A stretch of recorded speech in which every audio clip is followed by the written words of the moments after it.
Olá, pessoas! Vamos dar início ao nosso curso de edição de vídeos. Mas antes eu quero deixar para vocês esse versículo para vocês meditarem. Observem que o nosso Deus diz que para Ele não há limites, mas somos nós, com os nossos apegos, os nossos sentimentos, que acabamos por limitar a atuação de Deus em nossas vidas. Então, meditem nisso, porque a internet é um mundo sem fronteiras, sem portas, que está aberto aí para que nós venhamos conquistar, ok? Bom, vamos lá. Para construir o conhecimento, é preciso entender que somos eternos aprendizes. Por mais que estudemos, sempre existe algo novo a ser aprendido.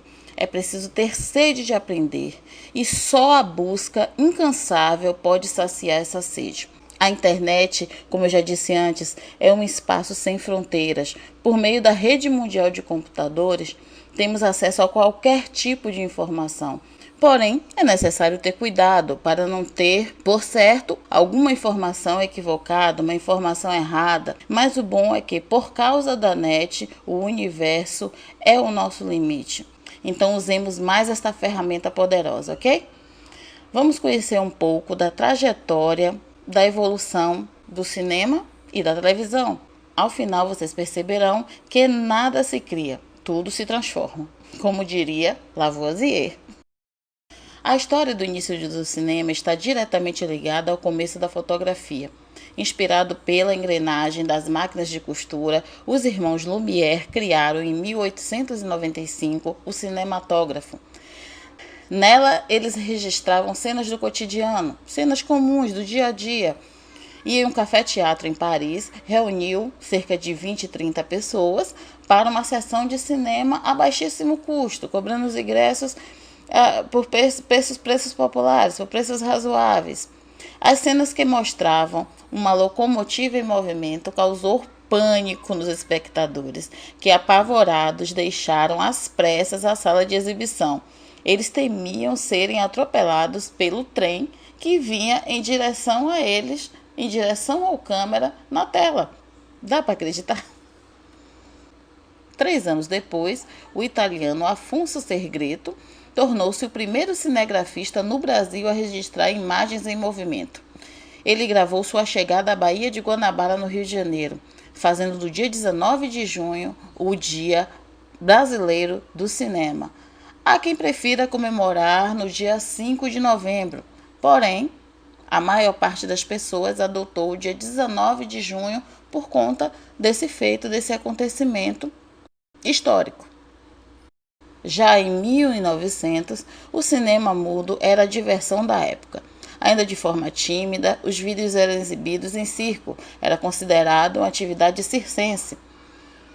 Um fato marcante desta época foi a descoberta acidental do francês Georges Méliès.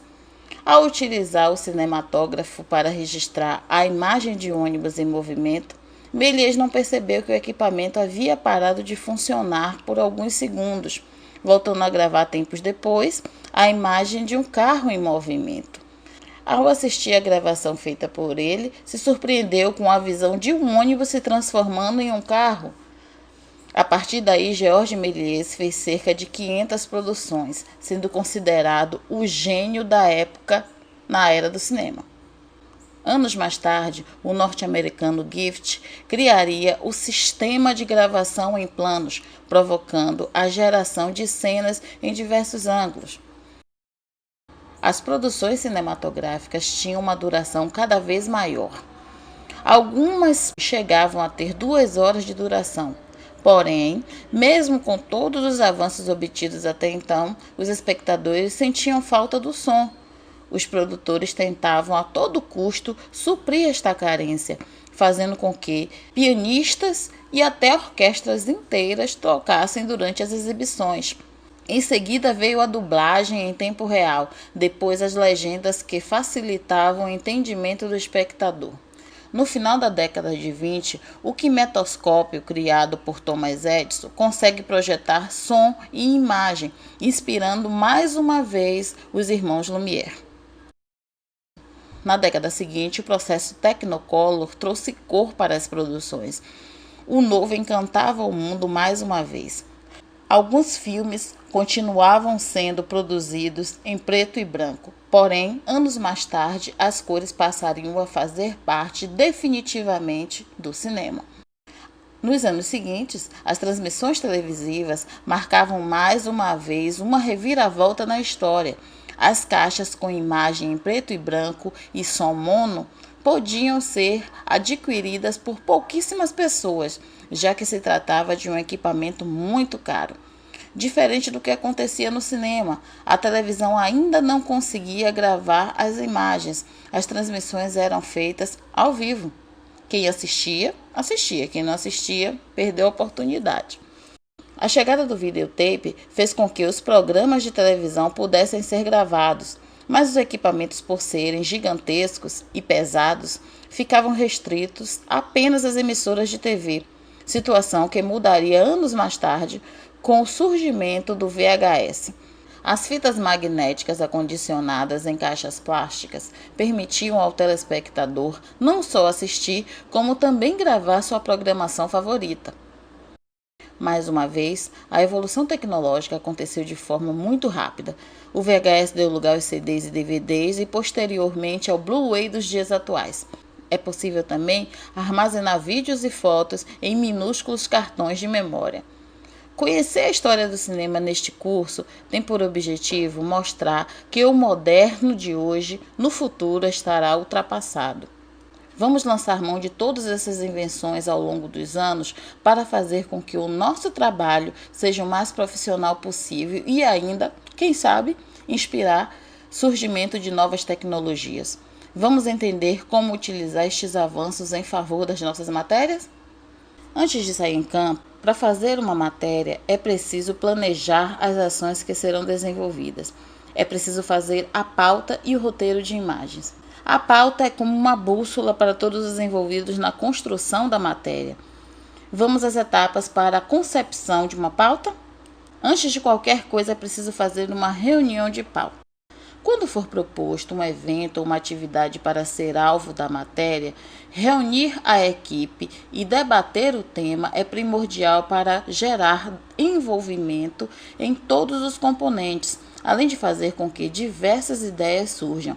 Claro que nem sempre é possível fazer isso por causa da correria, da urgência, mas sempre que necessário, sempre que tiver condições, sempre que houver condições, não deixe de realizar esta etapa. Como disse anteriormente, é a pauta que vai dar norte para toda a equipe. O modelo que propomos é bem simples e de fácil preenchimento. No início, encontramos um pouco de dificuldade por ser algo novo, mas nada que a prática não resolva. O hábito de fazer este documento nos leva ao aperfeiçoamento do trabalho. O primeiro item a ser colocado é o título que dá nome ao evento. Em seguida, a data em que vai acontecer. Definir quem será o responsável pela condução das entrevistas é outra etapa. Esta é a tarefa do repórter em nosso trabalho.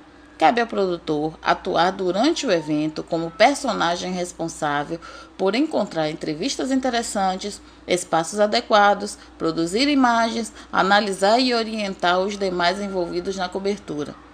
O local e o horário do evento também devem ser colocados para que não gere atrasos ou entendimento equivocado de qualquer membro da equipe. Acrescentar de forma sucinta no que consiste o evento é o que devemos inserir na aba retranca.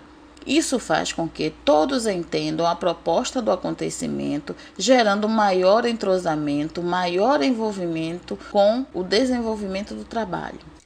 Conhecendo quais serão as pessoas que estarão presentes no evento, bem como seus perfis, fica fácil orientar a equipe quais serão os entrevistados, os ouvidos durante o evento.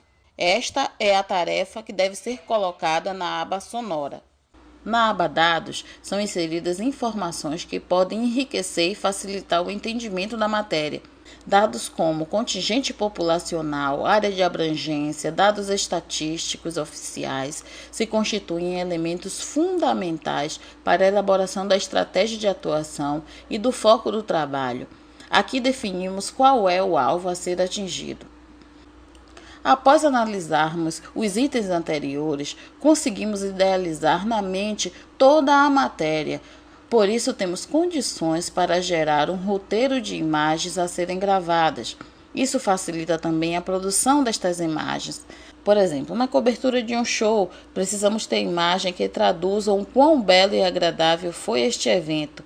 Então, focamos nos participantes que estão se divertindo, sorrindo, externando alegria, dançando, fazendo coração com as mãos, enfim, imagens que transmitam a alegria e passem para os que estão assistindo o desejo de estar ali e nos que foram o de retornar para aquele momento.